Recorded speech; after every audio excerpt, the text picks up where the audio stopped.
자, 오늘 배우셨던, 마지막 시간에 배우셨던 우리가 경기 변동에 대한 얘기인데, 자, 21번 문제 한번 보겠습니다. 자, 부동산 경기 변동에 관한 설명으로 틀린 것인데, 자, 부동산 경기도 일반 경기와 마찬가지로 회복 시장의 국면, 상향 시장의 국면, 후퇴 시장의 국면, 하향 시장 국면 등의 순환적인 경기 변동을 나타낸다. 맞는 지문이죠. 자, 그러면은 오늘 배운 거, 아까 배운 거, 마지막 시간에 배운 거 한번 복습 한번 해보겠습니다. 자, 순환적 변동인데, 이번에 보면은 이 하향, 우리가 시장에서의 이 국면에서는 뭐가 중요하죠? 이쪽에서는 우리가 가격이 하락하는 국면이기 때문에 매도자는 빨리 매각을 하고자 하는데 매수자는 거래를 뒤로 미루죠. 그래서 뭐가 중시? 매수자가 중시. 그래서 매수자가 중시가 돼요. 하향 시장에서는. 그리고 과거, 요죠? 과거, 후퇴 시장의 국면에서 이 과거의 사례 가격은 새로운 거래 가격에 뭐가 된다? 상한, 위에서 상한이 되는 경향. 맞는 지문. 그러니까 여기 보면 매수자 상한, 이게 포인트. 자, 3번. 이 상향 국면이죠. 이 상향 시장의 국면은 가격이 상승을 하는 국면이기 때문에 여기는 매수자는 거래를 어떻게 해요? 빨리 하고자 하는데 매도자는 거래를 뒤로 미루려는 경향이 있기 때문에 여기는 뭐가 중시? 매도자가 중시. 매도자가 중시되고 이 과거의 거래 사례 가격은 이 새로운 우리가 거래 가격 밑에 있으니까 뭐죠? 하한. 여기 5번 냈다는 거예요. 3번 지문이 하한. 맞는 지문. 자, 회복 국면은 뭐가 중시? 매도자가 중시되고 과거의 거래 사례 가격은 새로운 거래 비슷하면 기준 가격 바닥에 있으면 뭐가 돼? 하한이 되는 경향이 있다. 맞는 지문. 자, 후퇴 국면은 뭐가?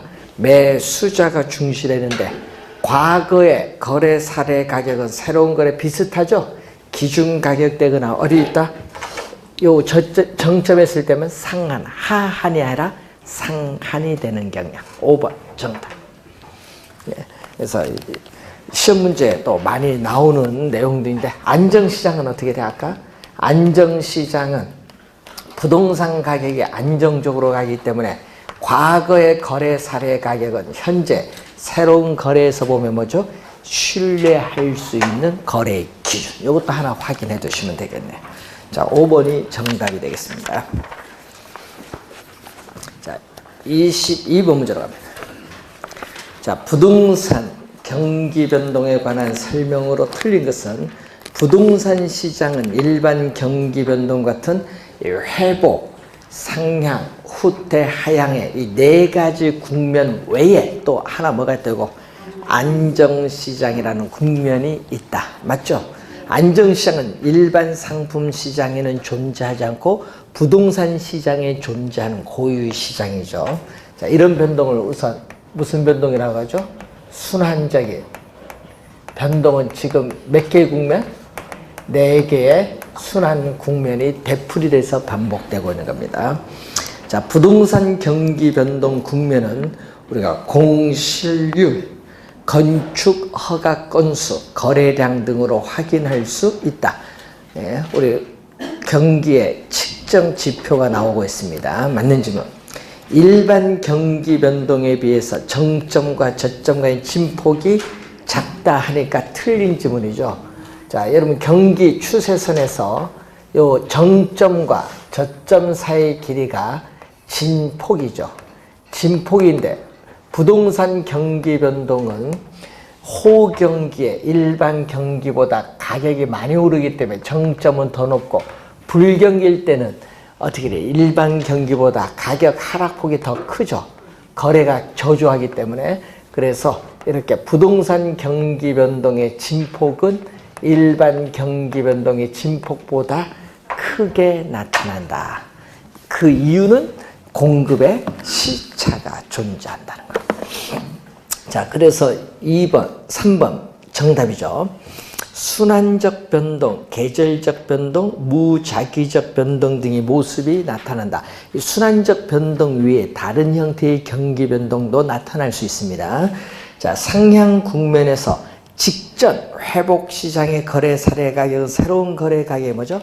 하한선, 하한선이 포인트. 맞는지 뭐. 자, 23번 문제 봅니다. 틀린 것. 부동산 경기는 지역별로 다르게 변동할 수 있으며 같은 지역에서도 부분 시장에 따라 다른 변동 양상을 보일 수 있다. 맞는 지문이 되겠습니다. 경기 변동 양상은 거의 뭐 다 다르다 이렇게 보시면 되겠죠. 부동산 경기 변동은 건축 착공량, 거래량 등으로 확인할 수 있다. 경기 변동의 측정 지표입니다.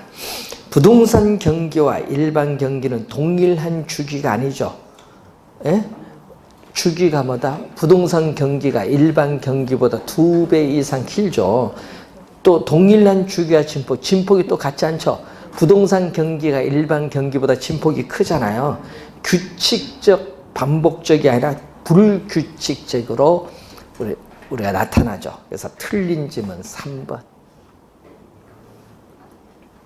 자, 부동산 경기가 상승 국면일 경우에 직전에 거래된 거래 사례 가격은 현재 시점에서 새로운 거래 가격이 뭐다? 하한. 상승 국면일 경우에는 상승하는 국면일 경우에는 여기 하한이 된다. 하한. 자, 그래서 4번 맞고 5번 업무용 부동산인 경우 부동산 경기의 하강 국면이 장기화되면은 뭐가 돼? 공실률이 증가하는 경향이 있다.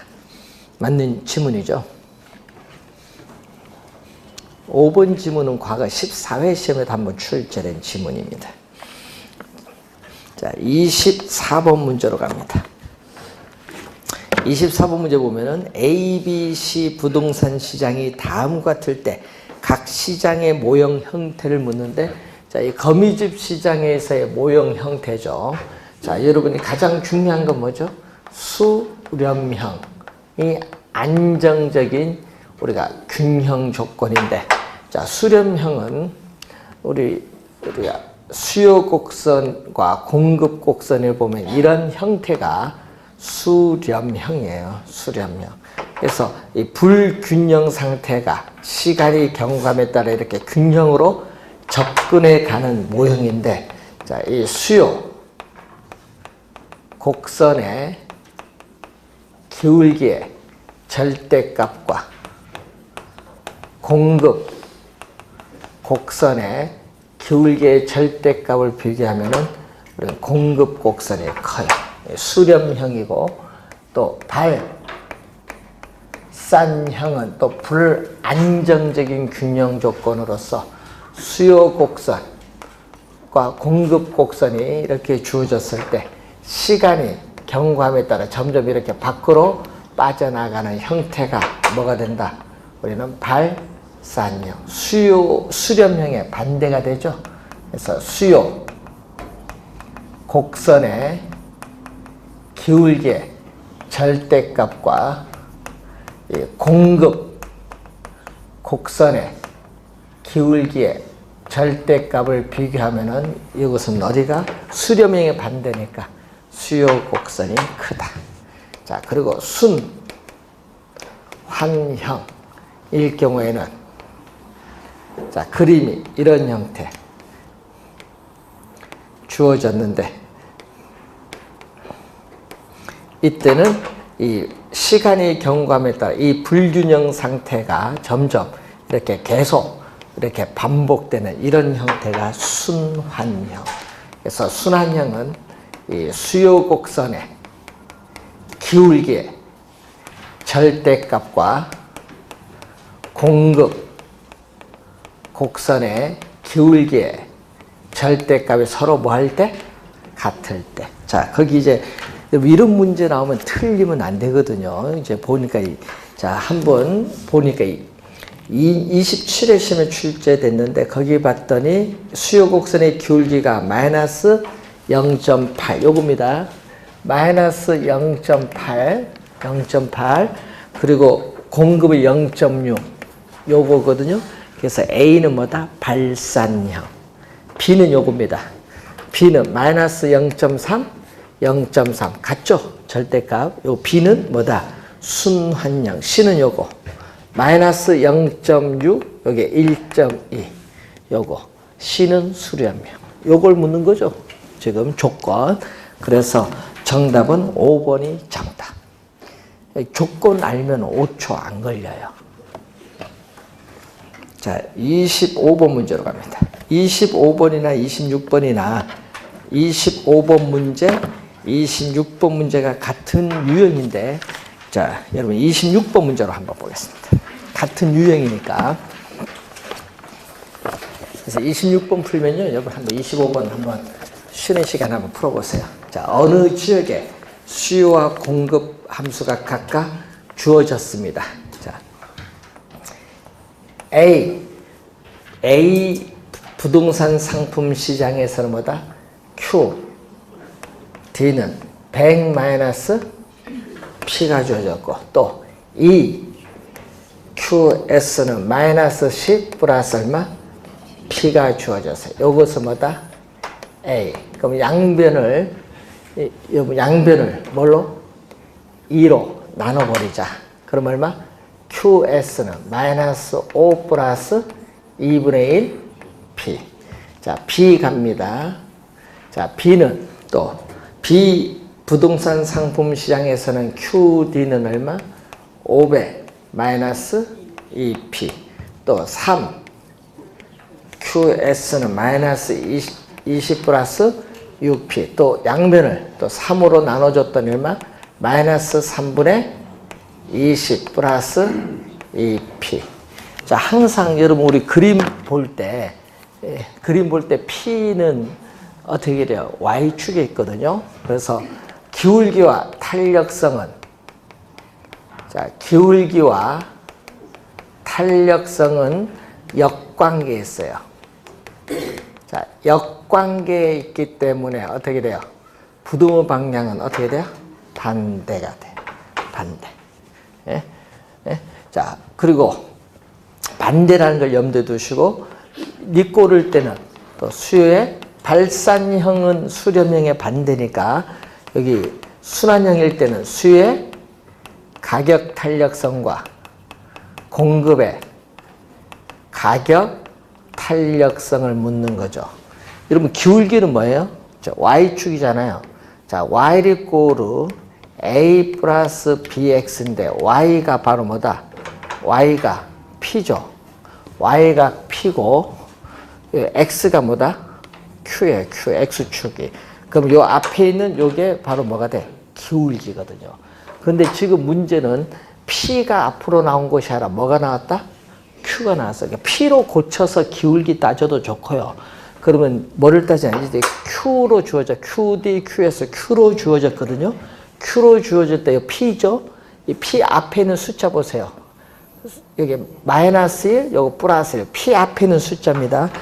지금 요런 형태, P가 Y축, Q가 X축 줄 때는 플러스 P가 기울기거든요. 요게 뭐다? 요거는 기울기야, 플러스 P가.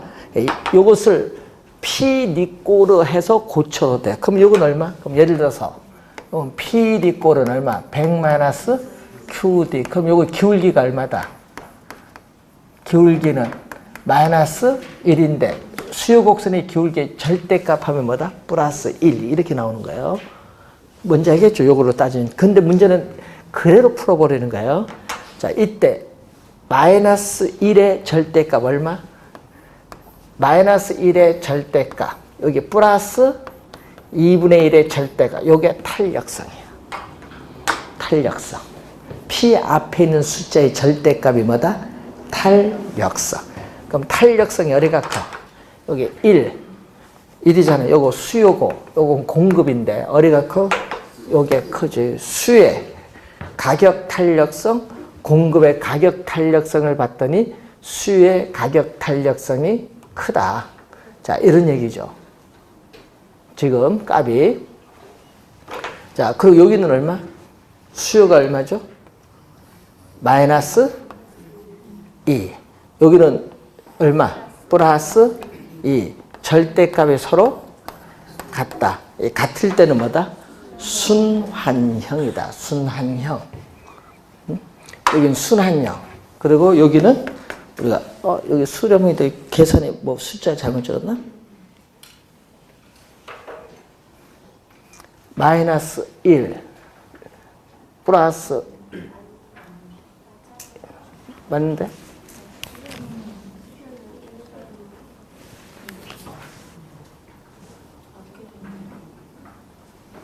수의 각 QD는 100 마이너스 P QS는 EQX는 마이너스 10 플러스 1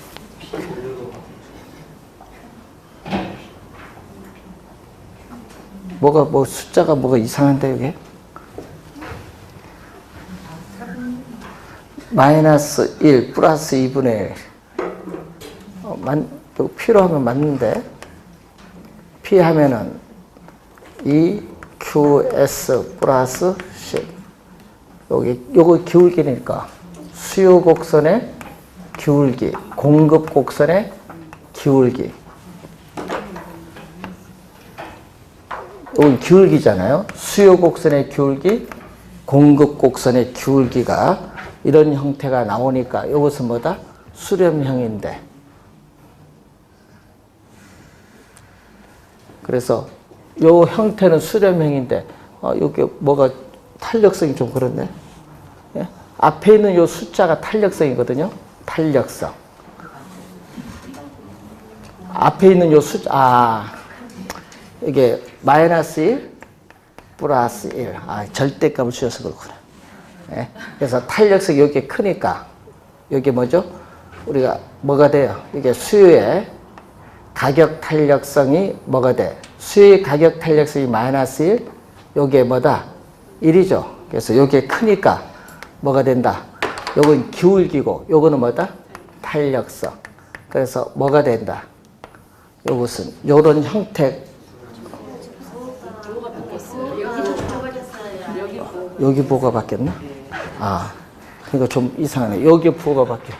여기에서 뭐다? 수요, 공급이니까 어떻게 돼요?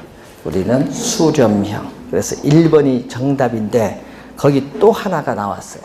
또 하나가 문제가 뭐 나왔죠? 수의 교차 탄력성. A가 있고 여기 뭐다? B. 두 상품이 나왔는데 A 상품이 얼마죠? 가격이 5%. 분모는 가격인데 5% 상승했을 때 B는 몇 프로? 4% 하락을 했다. 이렇게 변동 방향이 반대로 가면 마이너스로 갑니다. 마이너스 5분의 4니까 0.8. 그래서 이 값은 0보다 작으니까 A, B 두 상품은 보완제 관계. 보완제. 그래서 요 두 가지를 같이 묶어서 장면에 출제를 했습니다. 자, 여러분이 요것을 기울기로 해서 고치면요. 한 번 더 쓰잖아요. 수식을.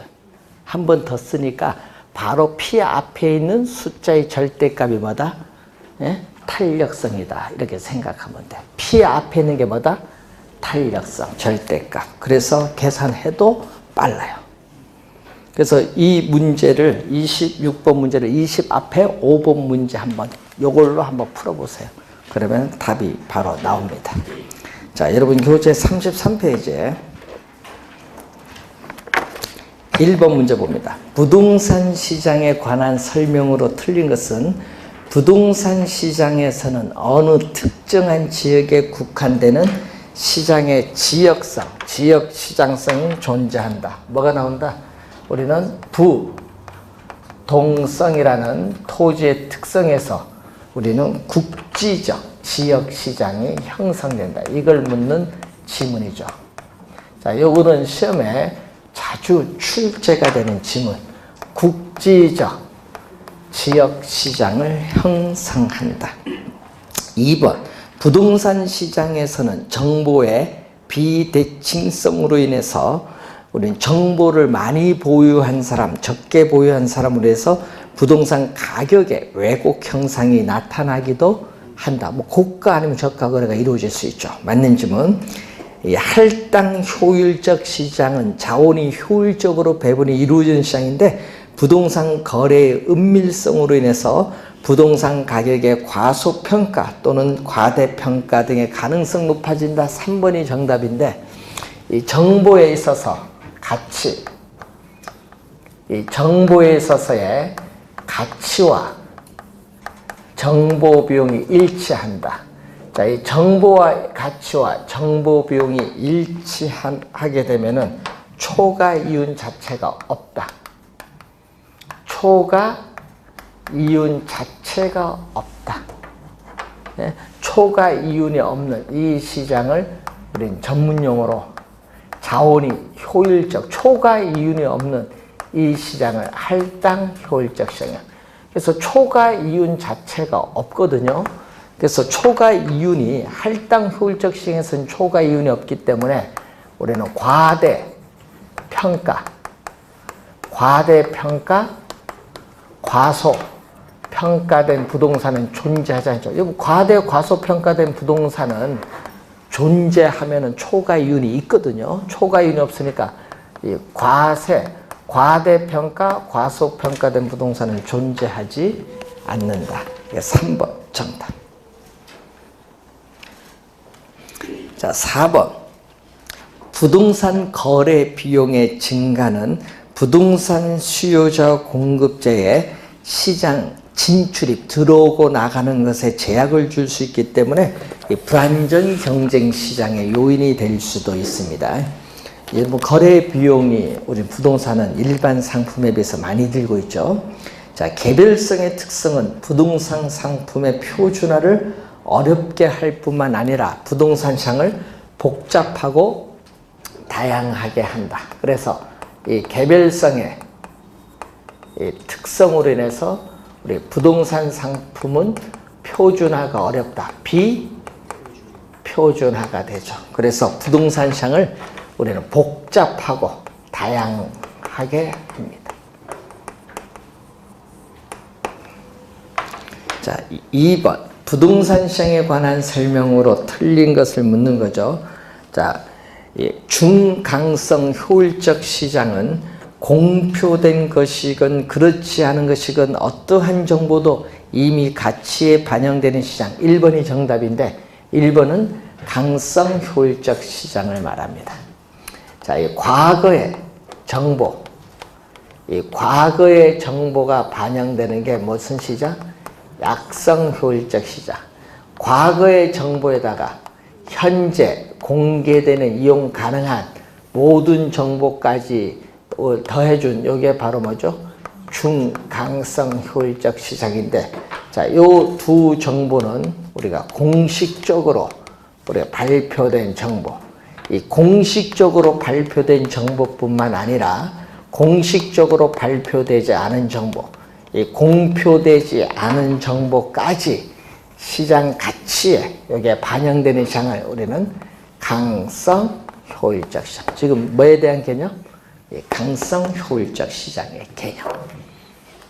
1번 정답. 개념 약성, 중강성, 강성 개념 시험에 진짜 많이 냅니다. 잘 확인. 2번 부동산 시장에서의 정보의 비대칭성은 가격 형성의 왜곡을 초래할 수 있다. 맞고, 부동산 시장에서 우리가 기술의 개발로 부동산 공급이 증가하는 경우, 자, 여러분 2번에 3번은요 우리가 오늘 또 배웠던 내용입니다. 자, 수요의 가격 탄력성이 작을수록 밑줄. 여러분 작을수록은 비탄력적입니다. 말을 좀 바꾼 거죠. 수요의 가격 탄력성이 작을수록은 비탄력적. 작을수록 밑줄 긋고 그것은 비탄력적. 만약에 클수록 하면 뭐다? 클수록 하면은 탄력적. 자, 이런 형태가 주어졌습니다. 자, 지금 이게 균형이죠. 자, 균형에서 기술의 개발로 부동산 공급이 이렇게 증가를 하는 경우에 비탄력적인 가격이 이렇게 뭐다? 많이 하락을 하고 거래량은 약간 증가하죠. 뭐보다? 탄력적인 가격 변화에 민감하다 보니까 거래량은 많이 증가하고 가격의 하락폭은 적게 나타나지. 그래서 어떻게 균형 가격의 하락폭은 뭐다? 커진다. 그래서 맞는 지문이 되겠죠. 여러분 이런 지문 시험에 매년 출제해요. 3번 지문 거의 매년 나와요. 꼭 기억해 두셔야 됩니다. 자, 일반적으로 부동산은 일반 재화에 비해 거래 비용이 많이 들고 또 부동산 이용의 비가역적 특성. 비가역적이라는 것은 한번 어떤 용도로 이용하면 다른 용도로 바꾸기가 어렵다. 건물을 철거하지 않으면 어렵지. 그래서 비가역적 특성 때문에 일반 재화에 비해서 의사결정 지원 분야에 우리는 역할이 더욱 중요하다. 네? 더욱 중요하다. 자, 부동산은 다양한 공사적 제한이 존재를 하죠. 제한이 많으면 어떻게 돼요? 가격에 어떻게 돼요? 우리는 가격의 왜곡을 더 많이 가져오지. 그래서 가격 변동에 영향을 미칠 수 있죠. 가격에 뭐를 가져온다? 왜곡을 가져옵니다. 정답은 1번이 정답. 자, 3번 문제로 갑니다. 부동산 시장에 관한 설명으로 틀린 것은 불안정 경쟁 시장에서도 할당 효율적 시장이 이루어질 수 있다. 자, 여러분 완전 경쟁 시장은 자원이 효율적으로 배분이 이루어지는 시장인데, 자, 완전 경쟁 시장은 이렇게 할당 효율적 시장에 포함이 돼요. 근데 이 빗금친 부분이 있죠? 이 빗금친 부분은 불안전 경쟁 시장이에요. 불안전 경쟁 시장인데, 이 불안정 경쟁 시장에서도 정보에 있어서의 가치와 정보 비용이 일치한다면 초과 이윤이 없기 때문에 할당 효율적 시장이 될 수 있다. 맨 끝에 있다가 포인트예요. 맞는 지문. 여러분 24회 시험은 없다고 출제했거든요. 1번 맞는 지문이고, 2번 진입 장벽의 존재는 부동산 시장을 불안전하게 만드는 요인이다. 여러분 완전 경쟁 시장은 진입 장벽이 없지만 불안전 경쟁 시장은 진입 장벽이 있습니다. 부동산 시장의 시장이 분화되는 현상은 경우에 따라 부분 시장별로 시장의 불균형을 초래하기도 하죠. 그래서 부동산의 용도별, 권리 형태별, 우리는 이 지역별로 전체 부동산 시장이 여러 개의 시장으로 나누어지는 시장의 분화 현상이 나타나면서 우리는 부분 또는 하위 시장이 형성이 되죠. 그래서 경우에 따라서는 이 부분 시장별로 시장의 불균형을 초래할 수도 있다. 예를 들어서 오늘 전세 시장에서도 전세 수량이 공급량보다 많으니까 어떻게 돼요? 불균형을 초래할 수 있다. 맞는 지문이고, 강성 효율적 시장에서도 정보를 이용하여 초과이윤을 얻을 수 있다. 4번 틀렸죠? 여러분 강성 효율적 시장은 과거, 현재, 미래의 모든 정보가 이미 시장 가치에 반영됐기 때문에 강성 효율적 시장에서는 시장의 어떠한 정보를 이용하여 투자를 한다 하더라도 어느 누구도 결코 초과 이윤을 획득할 수가 없다. 획득할 수가 없다. 4번 정답. 5번 부동산에 가해지는 다양한 공적 제한은 부동산 시장 기능을 또 뭐한다? 왜곡하죠. 특히 수요 공급 조절 기능을 떨어뜨려요. 자, 4번 문제로 갑니다. 부동산 시장의 효율성에 관한 설명으로 틀린 것은 효율적 시장은 어떤 정보를 시간의 지체 없이 시장 가치에 반영하는가에 따라 구분하는 될 수 있다. 1번 맞는 지문인데, 그래서 뭐요? 효율적 시장 약성, 중강성, 강성으로 구분하죠. 자, 강성 효율적 시장은 공표된 것이건 공표된 정보는 물론이고 아직 공식적으로 발표되지 않은 정보까지도 시장 가치에 반영되는 시장입니다. 이를 통해 초과이윤을 얻을 수 없다. 여러분, 초과이윤을 결코 과거, 현재, 미래의 어떠한 정보를 이용해서도 결코 초과이윤을 얻을 수 없다. 강성 효율적 시장은 완전 경쟁 시장의 가정, 완전 경쟁 시장의 가정 뭐죠? 완전한 정보. 예? 완전 경쟁 시장에서의 모든 정보가 시장에 공개되어 있다는 이 완전한 이 정보라는 가정에 뭐죠? 가장 잘 부합이 돼요. 가장 잘 부합이 되는 시장이다. 왜냐? 강성 효율적 시장은 정보를 획득하기 위한 비용이 존재하지 않기 때문에 가장 우리 근접하게 부합되는 시장. 맞는지만.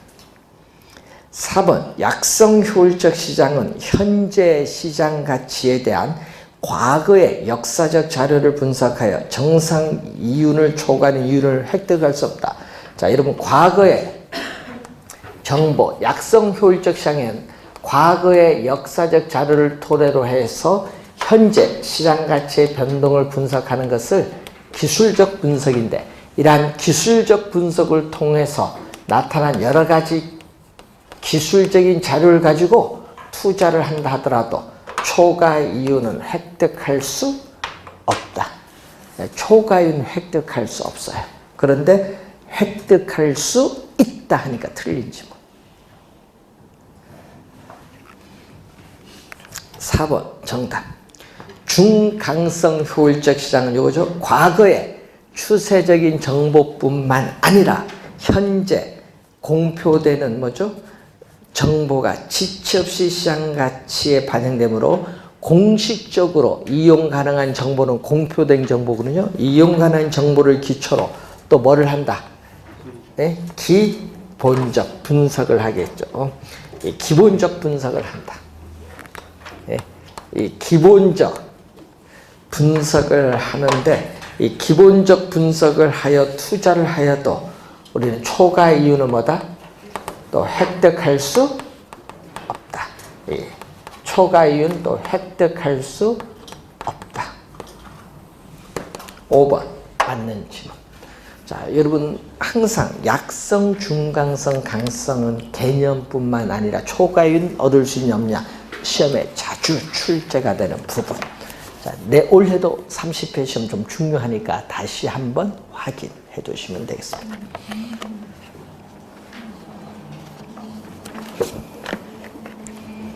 자, 여러분이 그 5번, 6번 문제에 있어서 정보 가치에 관련된 문제가 나오죠. 그래서 여러분 25회 시험, 25회 나왔나? 예? 나오고, 그 다음에 또 작년 29회 시험이 나오는데, 29회 시험은 우리 25회는 1년 후로 나오고, 작년 시험은 2년 후로 나왔어요. 연도가 좀 다르거든요. 그런데 문제는 작년에 마지막 9월달 풀 때 2년 후로 풀어줬거든요. 그때 모의고사 우리 9월 특강을 하면서 거기에 숫자를 바꿔서 바로 출제를 했어요. 여러분, 원래 안 나오겠죠? 원래 안 냅니다. 계산 문제. 작년 냈는데 올해 왜 내? 네. 그래서 정보가치 계산을 하지 않으셔도 돼요. 원래 출제하지 않습니다. 자, 7번, 8번 문제가 레일리입니다.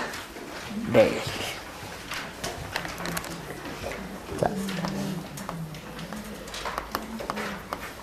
자, 레일리는, 자, 상권 분석 모형의 레일리는 소매 인력의 법칙이다.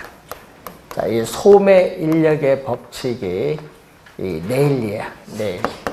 그래서 뉴턴의 만류 인력의 법칙을 응용한 건데, 여러분 작년 시험에는 요 중력 모형을 출제했어요. 작년 시험에. 그래서 두 도시 사이에 위치하는 소비자에 대해서 상권이 미치는 영향력의 크기는 두 도시 크기, 두 도시 크기 뭐에 비례하죠? 인구에 비례하고 이 상권의 경계인 이 분기점으로부터 거리 제곱의 반비례. 여러분 거리 제곱이 나오면요 반비례입니다. 자, 작년 시험에 또 요걸 출제했거든요. 시험에 29회 시험에도 우리가 출제를 했는데 요 시험에 많이 나와요. 한 요것도 한 4번 정도 안 나요. 여기 비례 반비례. 작년에 요거 바꿨잖아요. 여기 뭐다? 반비례 비례 출제인데 그게 작년 정답이었어요. 작년은 말로 출제했거든요. 그러니까 요건데 그럼 고객을 끌어당기는 힘을 뭐죠? 유인력인데 비례는 뭘로 간다? 비례는 분자로 가고 반비례 거리 제곱이죠. 반비례는 뭘로 간다? 분모로 간다. 자, 그러면은 이 문제는 다 똑같은데 7, 8번 문제 중에 여러분이 하나 풀어봅니다. 자, 거기에 8번 문제 하나 풀어봅니다. A, B 두 도시 사이에 C 도시가 위치한데 A 도시 인구수는 요거죠. A 도시의 인구수는 얼마? 40만 명이 주어졌어요. 자, 그리고 B 도시의 인구수는 10만 명이 주어졌는데 이렇게 직선 거리입니다. 자, 이때 C 도시와 A 도시 간의 거리는 얼마? 10km고 이 C 도시에서 어디까지? B 도시까지 거리가 5km다. 자, 이때 C 도시 인구는 얼마? 5만 명이 주어졌죠. 그러면 이 C 도시의 5만 명인데 문제는 C 도시 인구 5만 명은 모두 구매자이고 A, B 도시에서만 구매하는 것으로 가정한다. 그럼 A에 이 5만 명 중에 몇 명이 A로 물건을 사러 가고 나머지는 몇 명이 B에 가느냐. 이 소매 잠재력의 상대적 크기를 나타내. 몇 명 가면 상대적으로 몇 명 가느냐. 자, 상대적 크기는 분모 분자로 가요. 상대적 크기. 그럼 A 도시로 몇 명 물건 사러 가느냐. 예? 여러분 A 도시로 몇 명 물건 사러 가느냐. A 도시로의 인구 유인 비율 대 B 도시로 몇 명 가느냐. 그러니까 A 도시로 몇 명 가면 상대적으로 몇 명 가냐. 이걸 이런 분수식으로 표현해. 또는 비례식. 여러분 이 얘기죠. B분의 A를 우리는 비례식으로 나타내면 A 대 B야. 예? 그러니까 비례식으로 가는 건데 그럼 A 도시로 인구 유인 비율은 A 도시 인구의 뭐다? 비례. 40만 명에 비례하고 요 분기점으로부터 요 거리의 제곱의 반비례.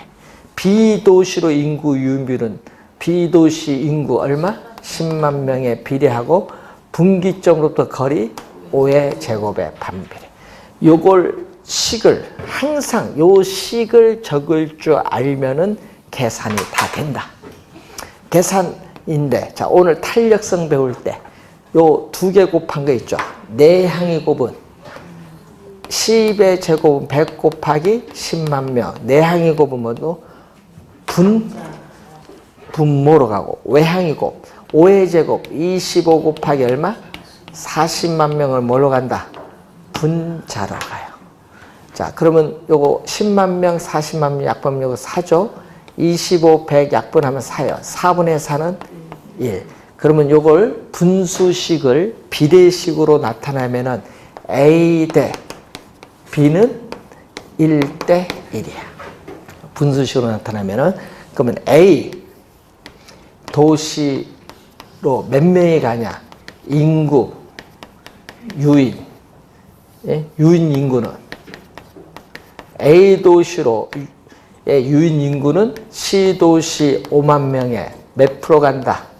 5만 명에 1 더하기 1 더하기 1 2분의 A는 1 얼마? 2만 5천 명이 가고 B 도시의 유인 인구는 또 5만 명에 또 얼마죠?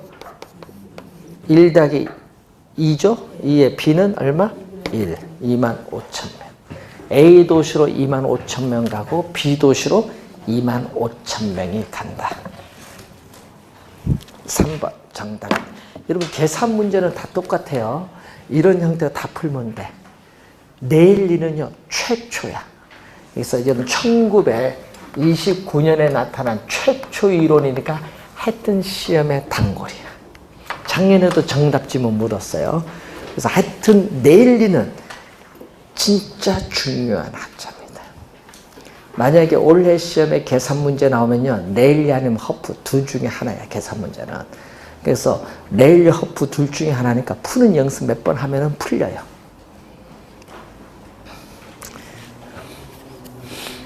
자, 우선 내일리 중요한 학자입니다.